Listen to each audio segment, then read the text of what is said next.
Flew out to Vegas to go to a bachelor party yesterday. Me and Jimmy flew out in the afternoon, and I just flew back tonight. Where was it? Afternoon. Where was the party? Hard Rock. Party was at the Hard Rock. At the Hard Rock. Yeah.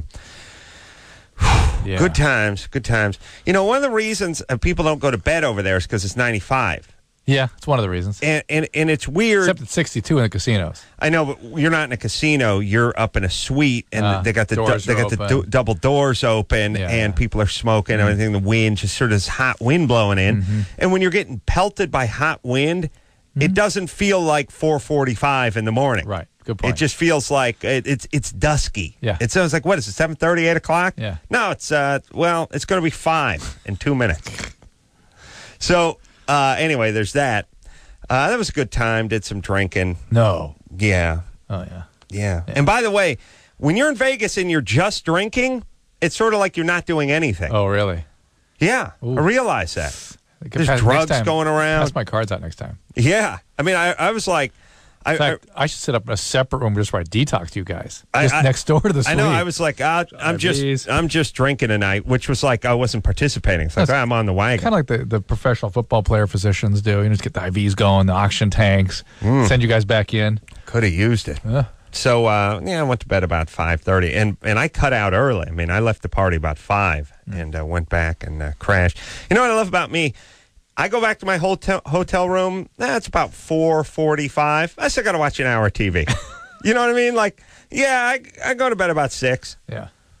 It's the weird. Like, I don't care if I get home at 11 o'clock at night. I'll watch an hour of TV and go to bed. If I come home at 5:30 in the morning, stinking drunk, I'll watch an hour of TV and then go to bed. And when I come home at 5:30, I'm not drunk anymore. It's just nuts. I got to watch an hour of TV. Then I'm going to bed. I wondered how it was you could always recite those Tommy Vuk commercials, word for word. Yeah. Yes. And outrage that no one else could. You're too chicken to make money. I come over here in coffee can. You see that boat? That's my toy. You see them bitches? Hey, bitch, off my toy. That's my toy. They're my toys, too. That Ferrari. You too chicken. You too spineless. You too weak to buy one. You too scared. Scared to make money. Trying to scare you into making money. But, I think he's in jail now. But the point is had a good time in Vegas. Flew Southwest out. Ooh. You know what? You were sitting next to Jimmy, at least. You weren't sitting next to the guy in the cutoffs. Oh, no. Oh. You don't get to sit next to who you want to sit next to on Southwest. You were in round 4 or whatever there. There's a rock tumbler in there. Yeah. Well, if you get in the first batch, there's different batches. That but look, here's the thing about... Let me explain something about Southwest. The people that fly Southwest are people that are outraged when you say $65 for round trip to Vegas. Right. They're like, oh, this is a slap in the face. What am I, one of the Rothschilds? Right. How dare you? Right. I'll walk. You know what I mean? Like, these are people that think it's outrageous to get into triple digits for a round trip ticket anywhere in the country. These are also people, they're like my family.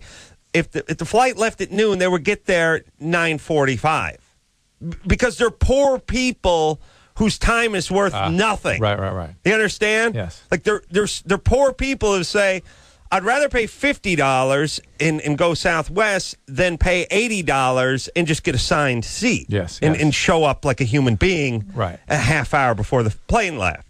So everyone who gets there is before you because I sure as F am not getting to Burbank Airport 2 hours before the flight leaves. Got it. Especially when there's a kind of math, which is you can get to Vegas in 3.5 hours in an automobile if you do it during the right time of the day, which means the clock is ticking from the time you leave the house to the airport to the time you pull up to the Hard Rock. Correct. That's about it. Yep. You get to the airport 2 hours later, you should have just climbed out of your car and just stayed in your car and kept going to Vegas. Totally agree. And the way McCarran is now. Oh! You're spending 3 hours there. Vegas, McCarran Airport at Vegas, the line on a Sunday afternoon. Oh, for Southwest? Oh, forget it. Well, here's the comedy. Southwest is gate C. Yeah. So I'm like, wait a minute, I'm not taking Southwest home. I'm taking United home. So I'm like, Gate D United. So I'm walking up and I see Southwest and I see, the Seagate and the line is going on. I'm like, suckers. And I keep walking. It's the exact same line on the other side of that little peninsula. Right. Like even a little further back. Yes. And I feel like an idiot. Plus, I had marijuana in my bag. What? Yeah. I had drugs. I had drugs in the bag. Are you out of your effing mind? I thought about it, and I thought, maybe, yeah. I'm out of my mind because I didn't remove my scissors from my toiletry bag where the joint was, Oh, my God. That's what I should have done. Or why don't you just throw a joint that important? You just toss it out. It is kind of.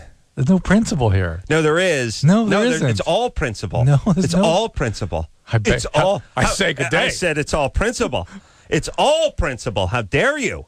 Because I don't even smoke much pot anymore. That's what I'm saying. But here's the deal. Anymore. I got friends who smoke pot, number one, and I like to entertain. Yeah. And that's why I think they come over.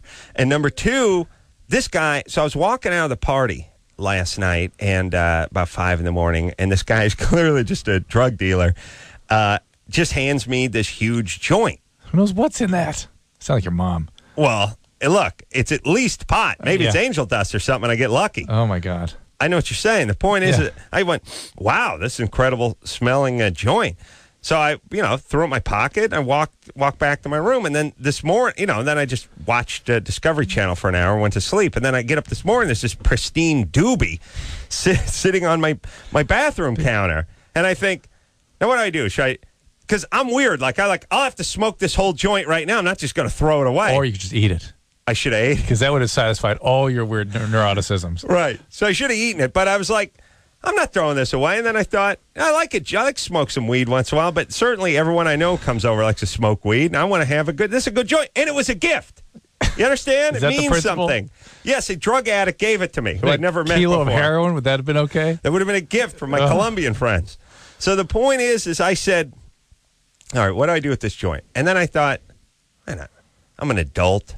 I pay my taxes. I don't have a criminal record. You're going down a dangerous path here. I know, but I'm not a criminal. I'm not doing anything. No. I'm going home to go to work to pay more goddamn taxes. I have a joint. I can be responsible. Is it huge difference between stopping at the duty-free shop and buying a bottle of tequila that I could happily bring home, little Cuervo 1800? Okay, you know what I mean? Okay, Whitney. All right, so the point is I say, all right, I'm going to take this joint, and then I start thinking, where do I put it? So first I think keister. Mm-hmm. That's my first plan with everything. And then I think, put it in my sock or something. And I think, I'll just put it in my medicine my toiletry bag. Yeah. I'll just put it in there because, why not? And I put it in a little vitamin thing, like a little multivitamin, thing. Drop it in there, screw it shut. And then I realize the dogs. I think about the dogs. Yeah. I did see a dog in the airport. Right. The next thing I think about is I got scissors.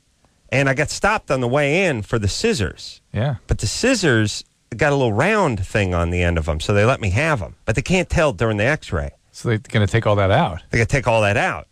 So I just say, F it. I throw it in there. Because I say, what's he going to do? He's not going to open the vitamin pack and start rolling that stuff out. He's looking for scissors. On the video, on the x-ray. Yeah, less. I don't know. So sure enough, I'm going through the thing. First off, there's 7,000 people in front of me. Huge. I mean, you leaving Vegas, okay. It's crazy. What about the bullet train? They've been working on the goddamn bullet train since I was a sophomore in high school. Yes, the bullet train is going to go L.A. to Vegas. It's going to be an hour and 10 minutes, gambling and boozing. It's awesome. Never gets built. Anyway, pull me aside, pull the bag aside. Guy, now he's opening the kit, and he's thrashing through the kit. Of course, he can't find the scissors. Even though they're just, I just threw them in there. There's just one, he's throwing stuff out. Actually grabs the thing with the joint in it, shaking that around, sets that down, pulling other stuff out, pulls the scissors out, puts the whole thing back, and I'm on my way. Yeah. You should be a criminal. I should have been stoned. You have ice in your veins. You do. Nothing. Why? I don't care. Drew, talk. Can I get a drink of water for the love of F? Dude, that's called a pregnant pause. Knock it off. That is to make note of my shock and dismay. All right, well, don't do it when I'm drinking. Well, look, first off, I don't even know what you get for a joint. But number two... Airport. F them. F them. I'm just saying. I don't give a rat's ass. I'm not doing anything wrong. The rest of us have like emotions that sort of regulate and determine our, help us in making judgments. We think, ooh, that's scary, or oh, that makes me feel bad. Feelings. Yeah. Let's slow down for you. Adam. Feelings. They're called feelings. Yeah. You sort of feel happy or sad. I know you've had some of those once in a while. Well, look, I had a feeling of satisfaction when I went through McCarran with a joint today, if that's what you're talking about. No, I'll tell you what really the thought process is for me. I think, I'm going to have to throw the joint away. I'm going to have to shove it up my ass. Maybe I should eat it. And then, what the hell am I doing? Yes. What planet am I from? Am I some time traveler from the future who's been put back to be driven insane by these archaic laws? Who gives a rat's ass? And I'm standing up for my dignity. I'm going, you know what? If I want a joint, I'm going to the airport. And if Infinity Broadcasting has a mandatory sexual harassment seminar, I'm not going. And if they fire me, they fire me. That's the way it is. Everyone, please stand up. Stand up. Take a stand, everybody. You're not a criminal. You're not a terrorist. Do we have to be treated like criminals? Do you know what I mean? Yeah. Should we always be on the run? Hey, everyone in L.A., should we be driving with our head on a swivel looking out for cops because we're going 4 miles over the goddamn speed limit, or roll through a four-way stop sign at 4 in the morning when there's no traffic on the road? We're not criminals. We didn't do anything wrong. Well, I got to believe, and, this country has a higher per capita inmate population than any other place in the world. Why are we so... no wonder people are freaked out. I don't want to be freaked out. I pay too much in taxes to be freaked out. I don't commit enough crime to be freaked out. All I do is pay a S-load in taxes and commit no crimes. I'm not going to walk around freaked out. You know what I mean? Yeah, I hear you. Can everyone just be that way? Here's who I want to be freaked out. The criminals. They don't seem to be freaked out. They got no problems. They're in their underpants. They got a softball bat. It's 4 in the morning. He's dragging 4 beers hanging on one of those six-pack bands, and he's arguing with the cop and won't put the bat down. He's got no problems. Me, I'm going to have a heart attack because I'm trying to go through the airport with a roach. And I'm not a criminal. I don't get that. All right, so let's just not act like it. I know. That's all I'm saying. The spirit of the law has been lost, huh? No. Then the real punishment began when I got on at United. I got that sack of Fiesta mix. Oh, no, you did not break into that. Oh, yes. No, you did not. Does anyone eat Fiesta mix on the ground? That's the only... If anyone from United is listening... Did you make her pick out the nuts? There were no nuts! No nuts! No nuts! No, there was? They're replacing peanuts now with the soybean, which is... Yeah. In terms of taste. just sort of the cosmic level, going from the only redeeming thing about that horrifying Fiesta mix was the 2.5 peanuts you could salvage the occasional almond you from find. that essential. If they just aborted a fetus into a foil sack, perfect, and put 3 peanuts in it, I would rather have it than the 2 peanut and the Fiesta mix. Yeah. That's the only thing you could salvage was the 2.5 peanuts that came in the Fiesta mix. Now you get nothing. You get a soy-based bean. And here's my whole thing on the airplane. Is there such a thing as Fiesta Mix on the ground? No. Is there a vending machine that sells Fiesta Mix? No. You ever seen anyone go into a liquor store? Give me some Fiesta Mix. Oh, just little packets, please. Yeah, just give me the little 1-ounce packet of Fiesta Mix. Yeah, generic stuff. Yeah. No, I don't want anything I recognize. No. Yeah, the little super mini pretzels that have as much salt in them as a giant pretzel. That's why I want. Somehow they've taken the huge giant ballpark pretzel, taken all the sodium in that, and they squeeze into one the size of a nickel. Yeah, like I want that ass. Yeah.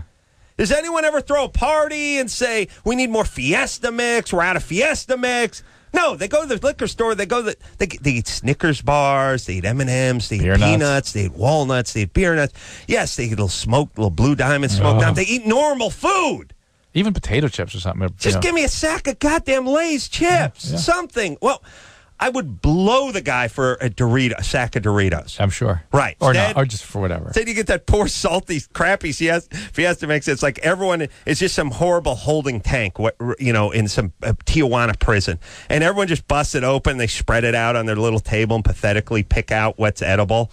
There's like 4 things in there, and they can eat 2 of them. And there's just this weird, dusty, salty mix.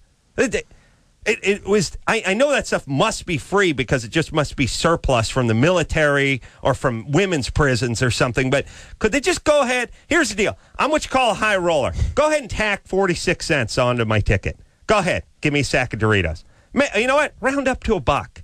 Because, that's the way I do. I play fast and loose, baby. Fast and loose. I'll pay an extra 36 cents to have my dignity 30,000 feet above the ground. Awesome. All right, let's talk to Fiona.